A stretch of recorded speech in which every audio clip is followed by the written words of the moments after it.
Улсын 2 дугаар төмөнлөг анх удаа амьд дондроос илгэшилжүүлэн сулгах хагалгааг өнгөрсөн 3 дугаар сарын 8-ны өдөр буюу мартын 8-нд амжилттай хийсэн.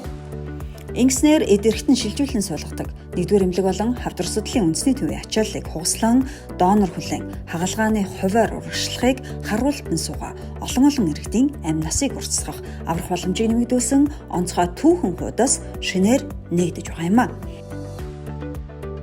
За улсын 2 дугаар төв эмнэлэгт эд эрхтэн шилжүүлэн суулгах мэс заслыг хийх төслийг анх бидний мэсцлийн тасгийн эмчнэр хоорондоо ярилцаад бид нар цаашдаа яаж одоо өшөө энэ мэсцлийнхаа хөгжлийг сайжруулах ёстой вэ гэдэг тэр тал дээр ярилцж байгаад бид нар ерөнхийдөө одоо анхны төслөө бичиж эхэлсэн. Амьд донороос одоо элэг шилжүүлэн суулгах мэс заслыг амжилттай хийж гүйцэтгэлээ манай хамт олон. За бидэж энэ элэг шилжүүлэн суулгах мэс заслт бол олон мэргэжлийн олон чиглэлийн эмч мэргэжилтийн совилогч, техникч, тийм ээ инженер маш олон хүмүүсийн оролцоотойгоор одоо бүтдэг. Одоо анагаах ухааны салбарын бол одоо ноён оргил гэж хэлэхээр хэмжээний ийм одоо мэс засал манай эмнэлэгт одоо нутагшиж байна. 2 дугаар эмнэлэгт хийгдсэн анхны элэг шилжүүлэн сулгах хагалгааны бас нэгэн анхныг тодтогдол нь донорын биенээс элгийг дурангийн аргаар авсан бөгөөд донорын биед том хэмжээний цэцэрлэгтийн сөрөг үлдээгээгүй нь цаашид донор болох иргэдийн гойзын хувьд өндөр ачаалал бүтэлтэй юм а.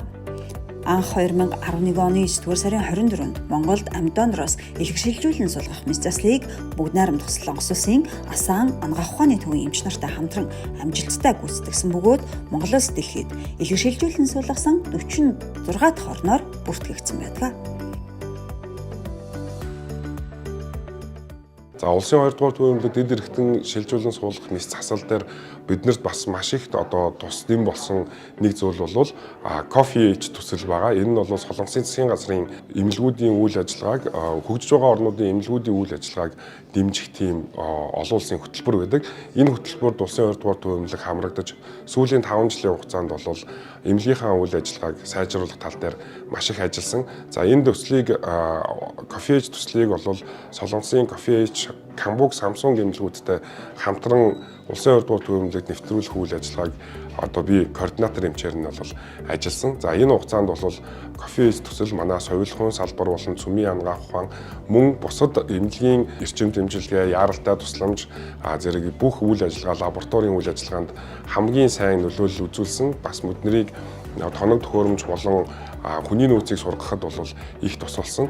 За тэгээд энэ дээр бол кофе ээж төсөл би бас нэг зүйлийг онцлон хэлхийг хүсэж байна. Энэ нь юу вэ гэвэл бид нэр элэг шилжүүлэн суулгах мэс засал, цаашдаа бөөр шилжүүлэн суулгах мэс засал эдгээрийг бол орчин үеийн чиг хандлагатанд тааруул дурангийн мэс заслын аргаар хийхийг зорьсон. За энэ дурангийн мэс заслын аргаар хийхэд бол биднэрт тусгай зорилтын уян дурантай хэвлийн дурангийн мэс заслын багаж хэрэг болсон. За энэ багажийг бол кофе ээж төслөөс мөн энэ эрхтэн шилжүүлэн суулгах мэс засал зориулж санхүүжүүлсэн байгаа. Энэ цаашдаа энэ ганц элэг гэлтгүү манай эмнэлгийн одоо хэвтийн төлөв бол одоо бөөр шилжүүлэн суулгах, нойр улчирхай шилжүүлэн суулгах мэтчлэн Монгол улсад одоо зохиолон тохиолддог өвчлөлүүдийг шийдвэрлэх тийм ээ. Энэ хүрээнд бол цаашдаа хөгжнө гэдэгт бол би бат итгэлтэй байдаг.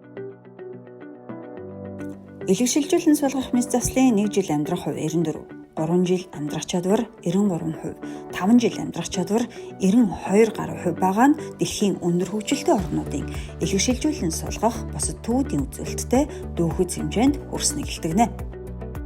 Монгол улсад эрхтэн шилжүүлэн суулгах, элэг шилжүүлэн суулгах мэс заслыг эрүүл мэндийн ажилчид маань эхлүүлснээр Монгол хүмүүсийн амьдрах чадвар дээрээс нь урт удаа наслах, дундаж наслыг уртасгахад маш том хувь нэмэр оруулсан гэж боддог. Элэг шилжүүлэн суулгах хагалгаа маань ер нь улсын 1-р төв эмнэлэг дээр 2011 оноос хойш хийгдээд ер нь бол нутагшаад нэлээд сайн жигдэрчсэн. За хавдар судлалын үндэсний төв маань бас 2018 оноос хойш бас хийгээд бас нэлээд жигдэрчсэн. За одоо манай эмнэлэг маань болохоор одоо эхэлж байгаа. За тэгээд ер нь бол хоёр эмнэлгээсээ бол аль талаас нь эмчилгээ болон бүх талаас зөвлөгөө авсан. За тэр эмнэлгүүдийн сайн зөвлөгөө авч хамтран ажиллаж байгаа. Тэгээд одоо энэ элэг шилжүүлэн суулгах мэс заслыг төсөл цаасан дээр багаас нь эхэлж оролцсон нийт эмнэлгийнхаа хамт олон багийнхаа хамт олон. За тэгээд мэдээж Монгол улсад одоо эргэтэн шилжүүлэн суулгах алба үүсч байгуулагдсан шүү дээ. Эрүүл мэндийн хөгжлийн төвийн дэргэдэх эдис эргэтэн шилжүүлэн суулгахыг зохицуулах алба гэж байгаа. За энэ албаны одоо анх эхлүүлсэн. За Монгол улсад элэг шилжүүлэн суулгах мэс заслыг бол суурийн тавьсан одоо Батчулуун эмчтэй би бас одоо болон тэдний албаных нь бас чин сэтгэлээсээ талархал илэрхийлье. Цаашдаа ч гэсэн энэ үйл ажиллагаа маань Монгол улсын эрүүл мэндийн одоо ололт амжилт, орчин үеийн эрүүл мэндийн ололт амжилтын нэг том хэсэг болж цаашдаа ганц илгээр тогтохгүй олон эрхтнүүдийг бөөр, уушиг, за тэгээд эсийн төвшөнд шилжүүлэн суулгах, чөмөг шилжүүлэн суулгах зэрэг эдгээр мэс-заслууд улсын 2 дугаар төв эмнэлэгт амжилттай хөгжих одоо алхам нь бол хэлсэн юм а гэдгийг бол хэлэхэд таатай байна. Гадны орнуудад элэг шилжүүлэн суулгах мэс заслыг хэдэн зуун мянган $10 хийдэг бол 2016 онд элэг шилжүүлэн суулгах мэс заслын санхүүжилтийг манай улс эрүүл мэндийн даатгалаас гаргаж байхаар шийдвэрлсэн.